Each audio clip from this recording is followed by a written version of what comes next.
Hola, bienvenidos al reporte de esta semana tan importante de la Convención Constitucional, la semana en que se aprobaron las primeras normas para la nueva Constitución. Como quizá ustedes ya saben, durante la semana pasada, la semana que termina hoy, se presentaron los informes de la Comisión de Sistema Judicial y órganos de control, por una parte, y el de la Comisión de Forma de Estado. Y se votaron ellos en general y después se votaron en particular. Esto puede ser útil explicarlo porque no queda claro. La primera votación, la votación en general, es una votación en que lo que está en votación no es la peculiaridad o la particularidad regulatoria de cada artículo que se propone, sino la idea general. Eh, eh, claro, esto queda algo distorsionado porque el reglamento permite, de un modo que no es el mejor, creo yo, que se pida votación separada, incluso en la votación general. Entonces terminamos votando en general artículo por artículo, lo cual es creo yo, un despropósito.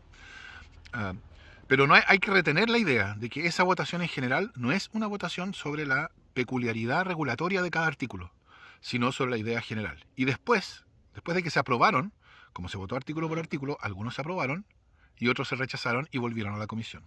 Los aprobados pasan a la segunda votación. Entonces fue sistema de justicia martes en general, jueves en particular, y forma de Estado miércoles en general, viernes en particular. Y cuando se discutan en particular, ahí sí lo que está discutido, lo que se discute y se aprueba o rechaza, es el contenido preciso regulatorio de cada artículo. De hecho, en la discusión particular se pueden incluso dividir y votar por incisos los artículos propuestos. Entonces, el hecho de que se vote artículo por artículo también en la votación general induce a confusión, como si se repitiera la votación dos veces. Pero es importante retener esta idea. En la votación en general lo que está en votación es la idea general. En la votación en particular lo que está en votación es la regulación contenida en cada parte del texto que se discute. Con esa lógica, votamos el martes sistemas de justicia. Y ahí se aprobaron algunas características generales del sistema, o sea, una cierta visión del sistema, de los sistemas judiciales. Se suscitaron algunas discusiones, algunas de ellas son importantes y profundas, otras son puramente, son menos significativas.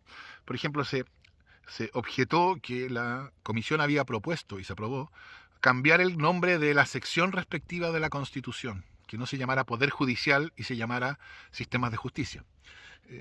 Yo creo que esa objeción es más bien superficial. De hecho, en la Constitución actual se llama Poder Judicial el capítulo respectivo, pero el del gobierno no se llama Poder Ejecutivo y el del Congreso no se llama Poder Legislativo. Entonces, eh, eh, no creo que haya nada importante. Y de hecho, yo creo que es útil que la Constitución no hable de Poder Judicial, porque yo creo, y esto puede ser una cosa demasiado técnica para quienes nos están viendo, el Poder Judicial no es la organización judicial con la Corte Suprema a la cabeza, porque eso lleva a pensar al sistema de tribunales como una cuestión jerárquica con un jefe, que es la Corte Suprema, y jefe de la Corte Suprema es el presidente de la Corte Suprema. El Poder Judicial es el poder que ejerce cada juez cuando falla.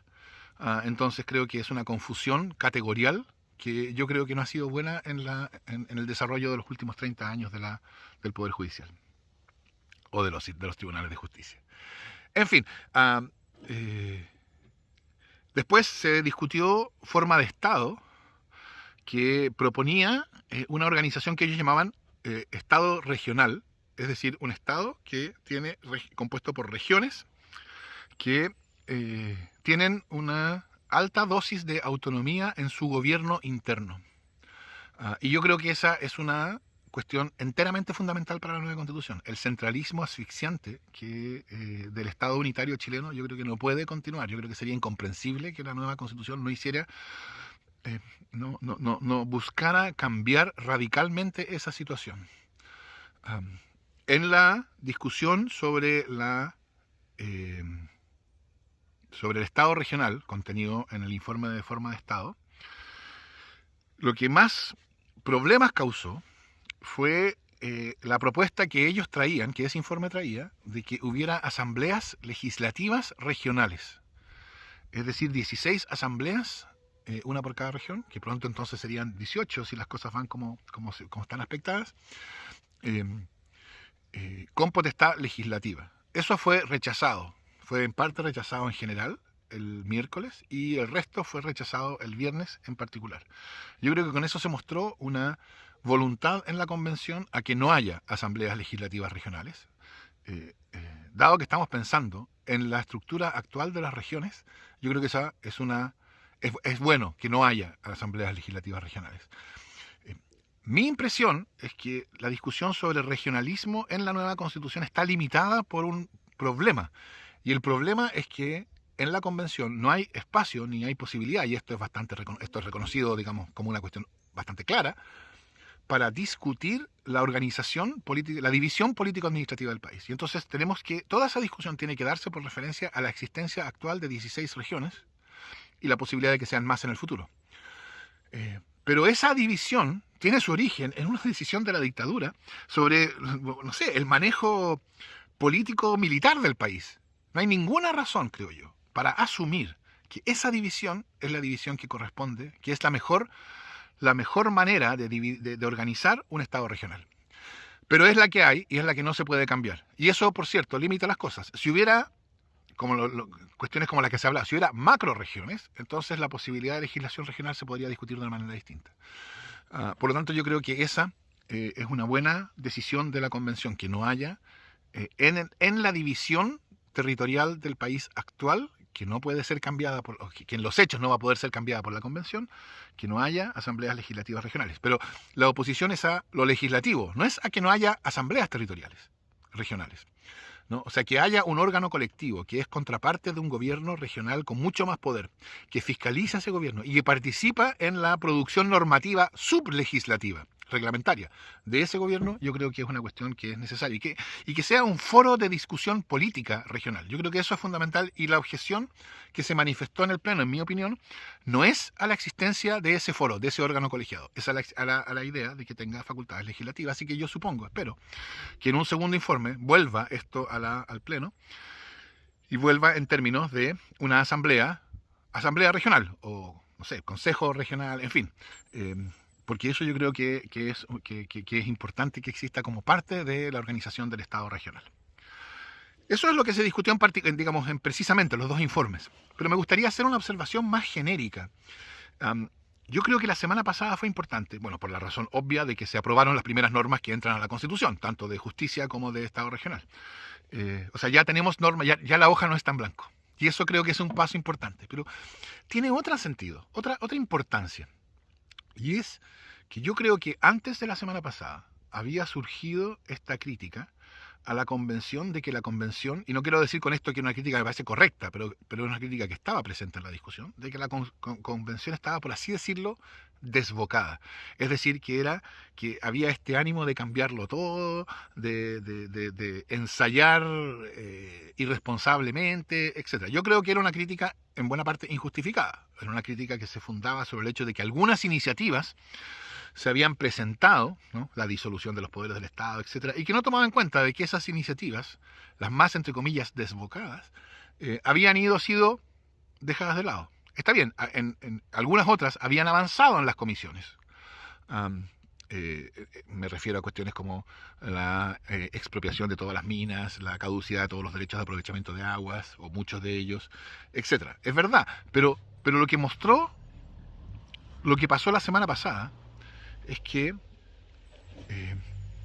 la exigencia de que en el Pleno las cuestiones sean aprobadas por 2/3 no es algo que obstaculiza el avance, sino algo que asegura que lo que se acuerde da cuenta de un consenso suficientemente amplio como para que lo que avanza sea aceptable para todos. Yo creo que es más que aceptable, pero por lo menos aceptable para todos. Es decir, la semana pasada, por primera vez, aparecieron en acción los 2/3. Y creo que tuvo un efecto de adecuación de lo que estaba proponiéndose, de devolver a las comisiones las cuestiones más problemáticas para una segunda lectura.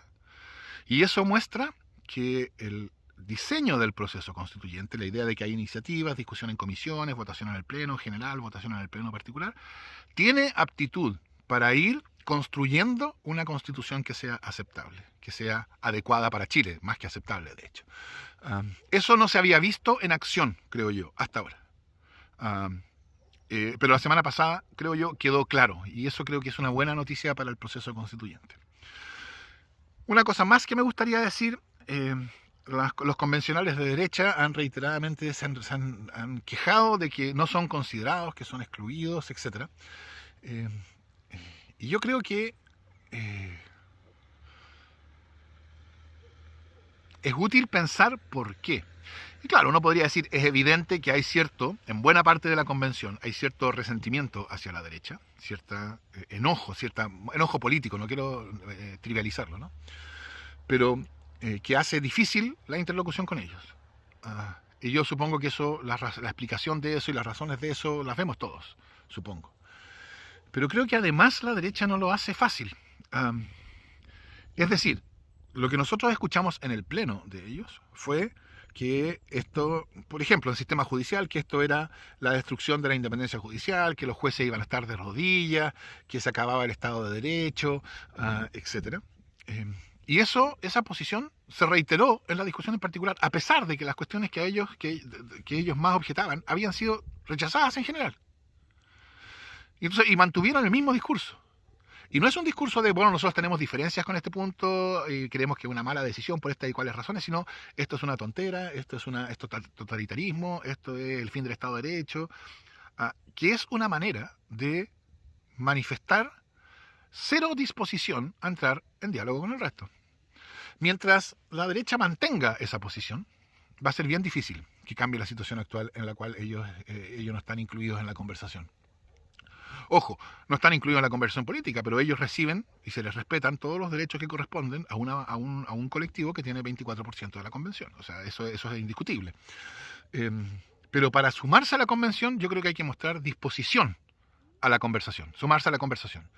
Hay que mostrar disposición a esa conversación. Y no muestra disposición el que dice que cualquier desvío significativo de lo que existe hoy día es la debacle, Chilezuela, el fin del Estado de Derecho, el totalitarismo, etc. Entonces yo creo que hay explicaciones bastante evidentes de la dificultad que han tenido para incorporarse a la conversación en la convención. Pero yo espero que precisamente porque nadie gana con eso, ni ellos, ni nosotros, o sea, ni ellos, ni la mayoría de la convención, yo espero que eso pueda cambiar. Pero creo que en buena parte por ahora va a depender de la posición que asumen.